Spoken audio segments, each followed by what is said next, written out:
If you go back to 1944-45, there was a report by a Church of England commission called Towards the Conversion of England.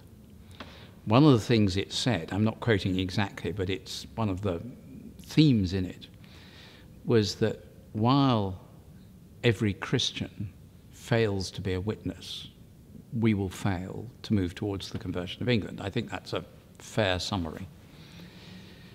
There were lots of other very good points, but that was one of the points. I think there are lots of people who can communicate the gospel clearly,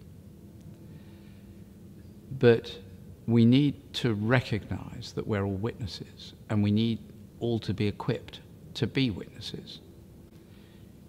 That doesn't mean, and one of the problems is I think we've professionalized evangelism, clericalized it in some cases, but professionalized it. You know, unless you're one of those folks who does this for a living, you can't do it. And that's exactly the opposite of the pattern we find in the scriptures and at the best points of the tradition. And it's a nonsense.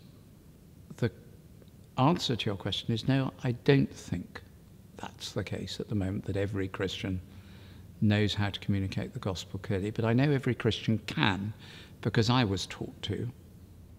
So let me ask you then, if you imagine I'm a non-Christian, and if I were to say to you, Archbishop, explain the gospel to me in 30 seconds, what would you say? I'd go straight, in simple language, to John's Gospel, chapter 3, verse 16, and say, there's a problem with human beings, which is that we don't know God. In one way or another, there's a barrier between us and God. God has solved the problem, and it's open to us to take that solution into our lives by opening our lives to his presence. And the Bible says that God so loved the world, because this is about love, that he gave, because it's him taking the action, his only Son, Jesus Christ, he himself, so that all who believed in him, that's just put the weight of their lives on him, should not perish but have everlasting life. This is about hope. It's positive. It's really good news.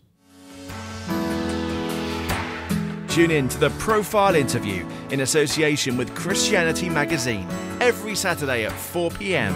only on Premier Christian Radio, where faith comes to life.